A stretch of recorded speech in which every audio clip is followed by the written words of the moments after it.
We are here in the studio today in the Beyond Default studio with Elly Johnson. Welcome, Elly. Hello, nice to be here. It is so wonderful to have you here, and I know that you are going to bless our audience today with your story. So we are going to get straight into it because Elly and I have been having a little chat in the green room, and we are ready to share with you. So Elly, for those people who are listening in and they don't know you very well, tell us a little bit about your journey. What's your Beyond Default journey? Okay, where to start? I work with the topics of truth and trust mostly in the work that I do, and I think the origin of me being fascinated with the topics around truth and trust goes way back to me as a teenager. Growing up, I don't know if you remember this, but the 1970s version of Wonder Woman, Linda Carter. Do you know? So I remember watching her and being fascinated with, obviously, the woman superhero, but the power that she had to catch the bad guys with the wristbands and everything. But the tool, you're going back. I'm taking you back there. Those people that are old enough, yeah. In my mind. the people that are old enough right now going, oh, Linda Carter, I loved her. And Wonder Woman's been around since 1941. That's when she was sort of birthed, and the character. But the 1970s version of Wonder Woman, and she had this tool called the truth lasso. Do you remember that? It looked a little bit like this. I have one here that I prepared earlier. And I was so fascinated with how she'd wrap that around the bad guys and, pull them in, and then they had to tell the truth. And I just remember waiting every episode for that part, like, where's the truth lasso? Where's the truth lasso? And that fascination with how do you get the truth from someone? And, so at that early age, really, really being fascinated with that and that particular tool.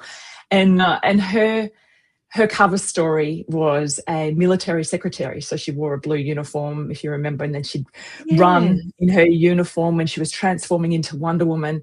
And I said, I used to watch her transform and think, I need to get myself a blue uniform.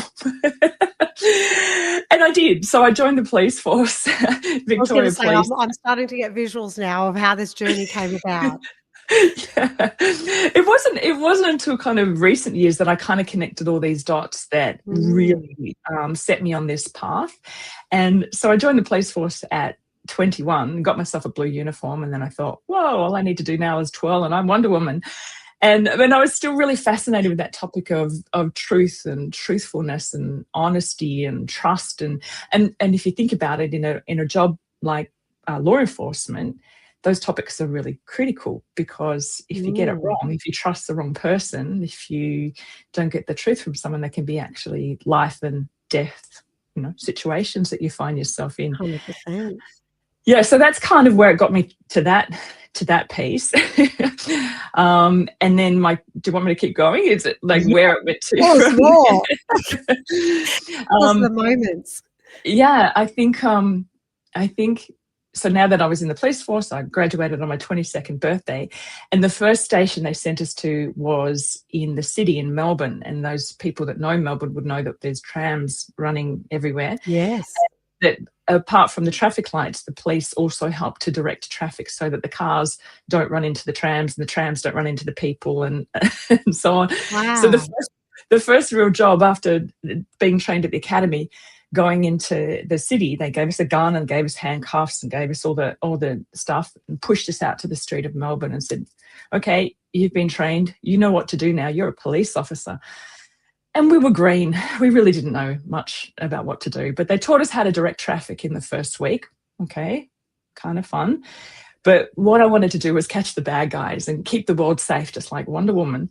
Yes. And so I'm like, where's my bad guys? Where's my bad guys? And it wasn't until the second week out of the academy that I got called to the first real job, and that was at the back of Myer Melbourne in Burke Street. And it was a suspected shoplifter. And so the security had apprehended this suspect. And it was the word of the security against the bad guy. There was no CCTV. And so they had said that he'd stolen this jacket. So my partner and I, who was also freshly graduated, we were stomping down to Maya going, yay, bad guy, yay. And we're so excited. We're going to get our first brief of evidence and put the bad guy behind bars and so on. And I remember walking through the store, going out to the back of security, and I had it nailed in my head. I'm thinking about the points of proof for theft, because they drummed that into us in the police academy. I need to prove identity, dishonestly appropriate property belonging to another with the intent to permanently deprive. Yep, got it. Okay, here we go. And I remember walking up to this guy and saying he's sitting on the chair, he had the alleged stolen jacket sort of sitting next to him. And I said, did you steal that jacket? And he said, no. And it was just that little moment. I'm like, hang on, he's supposed to say yes. Like, it sounds really naive, but I was naive. It was like, I'm in blue uniform. I've got a gun. Like, why aren't you telling me the truth? Tell me the truth. Tell me the truth, man. And it was kind of obvious that he had stolen it, but we needed an admission. There wasn't a lot of evidence. And I thought, hang on, that didn't work. Let me try it again. And I said, sir, you need to tell me the truth. Did you steal that jacket? And he said, no. And so it just kind of triggered something off, like, hang on, I need to know more about this. I actually don't know. How do I influence somebody to be more truthful? How would I influence someone to be more truthful, particularly if it's against their own self-interest? And so that sort of started my journey in there. My partner came along and he kind of had not much more success. And, the end of the story is we didn't arrest him and we didn't have enough to put him away. You didn't have your lasso. I didn't have my lasso. I mean, if I had my lasso, could have put it around him, would have got my first conviction. But so I looked back through the curriculum from the academy training, thinking, did they train us in this? And they really hadn't. They'd actually given us very, very little interview skills training at all. And I thought, but the core responsibility of a police officer is conducting interviews, interviewing witnesses, victims, suspects, members of the public. You're always asking questions and you're always wanting truthfulness and accuracy. And they'd trained us very, very little on that. So in that job, I set out myself on a mission to be able to understand interviewing more. And I was that annoying rookie that would tap on the shoulder of all the senior constables and sergeants going, can I sit in on your interview? Can I watch? Can I learn from you? So they kind of dragged me along and I could sit in the corner quietly and observe interview skills. And so that was kind of when I really knew that I was interested in these topics around, truth and trust and authenticity and honesty and all of those things. So I've kind of made a career out of it. And it was about 24 years ago that I started a business, and the co-founder of the business is Australia's leading polygraph operator. So I was still drawn to those topics when I crossed paths with him. He's also an ex-police officer. So we started a business in 2001, and our number one program, we had one program, that was our business, and it was around detecting deception in interviews. And I built it from there, and there's all sorts of different programs and things that I do now. So, yeah. Wow, that's very interesting. It's interesting how things can shape you from such a young age. So I'm very curious around you mentioned the fact that at such a young age, you decided to approach people to say, can I watch and learn from you? I'm interested in knowing, because, I think there are certain things that help people live a life beyond default. Things like seeing how other people do things and not just doing things the way they think they need to be done, and being open to, learning from others. So do you want to just talk a little bit about that? Like, how did, that act of, first of all, how did you get the courage at such a young age to ask these older, more experienced constables, can I watch you do this? How did you get the courage to do that? And then, how did that help shape you in your career? Great question. I think and if you go back in the 80s and 90s, the police force was very male dominated, still is, but Yes. not as much as it was back then. So police women were sort of seen as the kind of, you go over there until we need you type thing. There definitely was not a balance in that particular job. And they'd call us, a lot of the policemen would call us peewees, PW, policewoman, peewee. So, okay, you peewees can come over here. And you just sort of accepted it. Like that was, but it's not very nice. But I think I'm fortunate in that I've always been a fairly confident person. So having the courage to, it's still, you still have to kind of play it over in your head a little bit, like, well, what am I about to ask and what could they potentially say? But you also have to be bold. So that bold streak that I have is, I want this, and a path to getting this, which was in this case being more skilled in interviewing, knowing that I was undertrained, a path to getting this, one path is learning from somebody else. And to do that, I need to get permission to sit in on interviews. So you kind of think about the process. What's the end goal? Why am I doing it? And if there's a valid reason for why you're doing it, then have a look at what the different paths are that can get you there, because there's always more than one path. But and then how do I step onto that path? And you know what? Some of the senior members said no.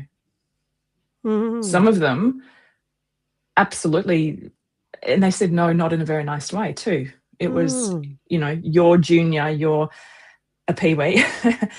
So no, that would be, no, you can't. And others said absolutely, you know, come on, whenever I can include you, and that won't be in every interview, but whenever I can, absolutely happy to help you. So let's talk about that for a second. So, because I think this is the thing, right, is sometimes when you're trying to, I guess, live a life that's a little bit different to the norm, you do try some things and you get a bit rejected. So there's some examples where you said you got rejected. They were like, no way, peewee, go back over there and find your place.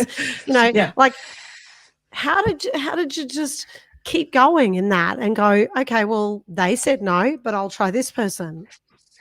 I think rejection is a part of life. Like you're not going to get a yes from everyone in everything that you try. Just life doesn't work that way. You know, after I left the police force, I worked in sales and then sales management, and I set up national sales teams. And I had to teach my sales, or I had to learn as a rep myself in sales, and then teach my sales teams that you're not going to get a yes from everyone. You're going to get rejections along the way. Not everybody is going to like what you are doing. Not everybody is going to understand what you want. Not everybody's going to care what you want. Not everyone's going to listen. Not everyone is going to, you know, they're just not. But it's not good or bad. It just is. Like, so take the judgment away from that, because I think it's the judgment that we put on that that knocks us down. Because if we judge it to be, oh, I got rejected, meaning it's bad, then we don't want bad in our life, so we're going to avoid the thing that is bad. But if you take the judgment around away from it, and it's just life, it's just humans, we're all different, and you're not going to understand everyone's decision for everything every time. And for every no you get, you're going to get some yeses. I love what you're saying here. And, you know, this is about attitude, right? It's your attitude to the things that happen to you in life. You know, there's a saying, I think it was Wayne Dyer, that said, when you change the way you look at things, what you look at changes. And so what you're saying here is you're not seeing rejection as a bad thing. It just is. So how do you kind of help yourself with that kind of attitude to see things a bit differently? Because even that in itself is going to help you have a different life to what others might have. I think, and I don't know whether it was how I was raised or my DNA or whatever, that stretching out of comfort zone piece, which we all know, we've all seen the circle comfort zone and the, you know, all the actions outside of the comfort zone. I have tried to live a life where I see that circle and, like, how do I step out of that? like really believing that the growth is out there. Sometimes in periods of my life, I've absolutely stayed in the comfort area, and that it's not bad. Again, take the judgment out of it. It's not bad. But if you stay doing the same things, you're going to stay getting the same results. So if you want to do something different in life, if you want to achieve, strive, grow, change, whatever, it won't be in your comfort zone because you would have already done it. It has to be out of there. So knowing that and having that little visual in your head, and knowing if you want it bad enough, you're going to have to get uncomfortable, and you're going to have to get rejected, and you're going to get the no's, and you're going to get the people that say, what are you doing? You're crazy. Like, what? Before I started my business, I was a single mum and had 2 little girls. And by that stage, I was working in a role heading up a national merchandising team, a steady job, good business, all good. But it wasn't lighting me up, and I was missing something. Like that journey that I said that I'd started, it was like I kind of stayed stagnant for a while in this job, and put a bit of a blocker to where I was supposed to go. And one day I just woke up and said, enough. Like, there's more, even though the job was good and all those things, there's more. So I left the job that day, and my friends said, and colleagues said, are you crazy? You're like a single mum with 2 little kids. You need that income. Like, what are you going to do? And I said, oh, look, I'm going to start my own business. And they said, like, what? What's your business? What is your business? And this is 2001. And I said, I'm not sure yet. Something to do with training, teaching, coaching. And they said, you don't even know what your business is. How can you leave a job where you're getting paid well? You're a single mum, you've got a mortgage to pay, and you're going to leave for a business that you don't even know what it is? I went, yeah. Now, that could have ended badly. Call me crazy. And I could have been out on the street going, that was the dumbest decision ever.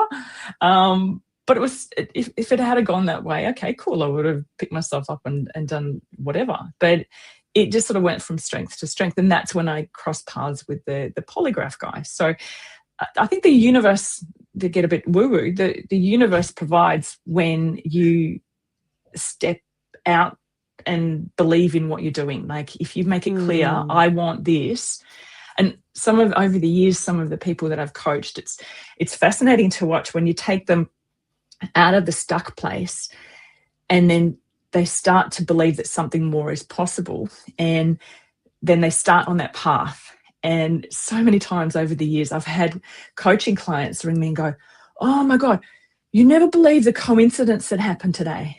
And I just smile because I kind of know what's coming. Like I was driving down the street and I saw this big billboard, and it was exactly what you said yesterday. It said blah blah blah. It was and what a coincidence! And it's so frequent that I say it's not a coincidence. It's like you've started on that new path, and you're going to see signs and signals and things, because that's your new path. And yeah, that's the power of making a decision, right? And then, it takes a lot of courage. And I guess, you mentioned the fact that you made that really courageous decision, and then you had friends and colleagues going, what are you doing? What are you thinking? Like, that could have really rocked your confidence. So how did you navigate your way through that? Other people are saying to you, don't do it, don't be crazy. Like, how did you navigate your way there? You're always going to get those people. If you make bold decisions, or you go in this direction, you go, hang on, that's not it, and you shift it, you will get people that say, what are you doing? Or you're crazy, or don't do that. You'll get the ones that go, yay, and help guide you, but you'll always get somebody that says that's not a good idea, or and that doesn't mean that they're a bad person. It doesn't mean that they don't love you. It doesn't mean they're not supportive. It just means that their map of the world says that's too risky. So I think it's coming back to that truth and trust piece. The number one thing we need to do is trust ourselves. When we don't have trust in ourselves, then I think the world can be really haywire. So knowing that really kind of sitting with it and knowing what you want and what you believe you deserve, and staying with that, so somebody can give you all the advice and like thank them for it, even if it's not what you want to hear, or they're not necessarily supporting your decision. Thank them for it, be grateful, but also trust in what feels right for you. And it might not turn out, your decision might not turn out like you think it will. It might turn out better, or it might not. But you'll never know if you don't actually step out of that circle and give it a shot. I love that. Okay, how do you don't seem to have a lot of fear or self-doubt, but I'm certain that there's been times where you have. How have you overcome fear and self-doubt? We all have fear and self-doubt. So anybody that says that they don't have fear or self-doubt, they're lying, and I'm a lie expert, so I know this. So we all have those little voices that, hey, are you sure about this? Are you crazy? At the moment, I'm undergoing a bit of a brand rework with my content, and I want to speak on more stages. I want to get to a bigger audience, and that has required me going back to what I'm doing, pulling it apart, going deep on it. I'm working with a coach on this, and then revamping it all. And you know what? It's really scary. It's exciting and scary at the same time. Like, where is this going to take me? What am I going to do? And then you get the voices, and everyone's experienced this, like, you can't do that. Who do you think you are? Like, are you crazy? Like, and you know, some people refer to it as imposter syndrome. I can't do that, and that's for those people. That's not for me. They're all very real, and they're all very, very valid. So again, the trust in yourself, you have to have that core trust and belief and love for yourself, and that would be where you would start doing the work. Because if you don't have that, you're going to get derailed left, right, and center. You're going to let somebody pull you off that path, because you start to believe them. Oh yeah, you're right. Maybe, yeah, actually, yeah, it is a bit risky. Oh yeah, thanks for telling me that. Yeah, you're right. I'll go back to what I was doing, because that's a lot more comfortable, back in the circle. Yeah, get back in your comfort zone. Get back in the circle, yeah. So Elly, you just mentioned then around big decisions, you're trying to break something down and move forward in a different direction, and you've engaged a coach. I see people, often in life want to make big decisions and, do big things, but they do it on their own, and it often will backfire for them. But then I see them, engage a coach or a mentor, and they seem to just walk through that journey a lot stronger, a lot more confident. Why do you engage a coach? You're a coach. I'm a coach. We've both had coaches. I know from being a coach, when I've coached people, I see how fast they move, and I see how I don't give them the answers. They've got the answers. Like a coach isn't meant to go, well, here's what you should do, and here it is, I'll just spoon feed you. The coach, a good coach, the skill is listening and asking questions, and really tapping into what you already have, what your body, your soul, your mind already knows and has within. And so, I've seen it as a coach, people go from, I can't do that, to guess what, they're doing it. And then they come back and go, I never thought I could do that. And the coaches that I've worked with, I've always had, not always, but a lot of the time had a coach. Yeah, they pull you out from that comfort zone, and they take you into that next stage. And it can be goddamn scary. But being accountable and having that person that you're accountable, that feels like they're going to catch you if you fall, like that can make a big difference. And can we do it on our own? Sure, some people can do it on their own, but pretty much every successful person I know, or person that's wanted to get from A to B and the path has been a bit tricky, a good coach is essential, in my view. Makes a world of difference. Okay, let's talk about, how do people avoid mistakes? I mean, if we want to make big changes in our life, like, how do we actually avoid making mistakes on our journey? Well, you could start with redefining what mistakes means. Yeah. What's a mistake? Yeah. What if, what if we took away, because that has a negative connotation, right? Oh, you made a mistake. And, you go back to your inner 6-year-old and, that you're getting scolded for you made a mistake, or the teacher says you made a mistake coloring outside the lines. I told you to color inside the lines and you made a mistake on that. Get another sheet and do it again. So I actually don't. I was just thinking, it's a good question. I actually let's talk about that, because I feel like what's about to come out of your mouth, correct me if I'm wrong, is why do we need to avoid mistakes full stop? Like, we're going to make them, right? Yeah, well, I think I don't even use the word mistake. I don't even think, like, I've done things that haven't worked out, but I never actually label it a mistake. It's just the thing that didn't work in the way that I thought it would work.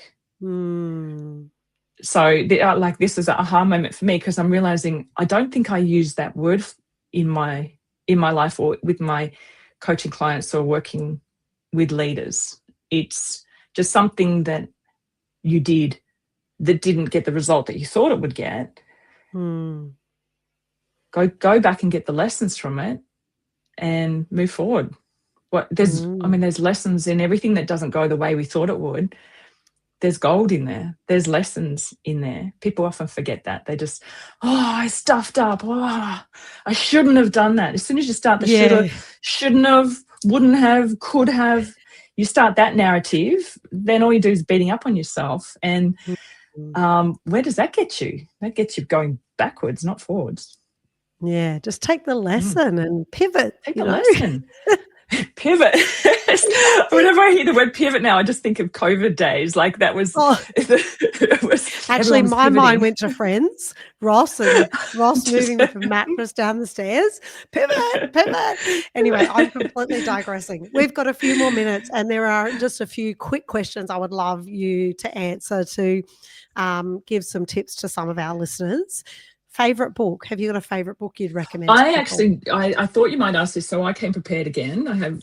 This is one of my favorite books. I don't have a favorite. Have you read this? Brené Brown.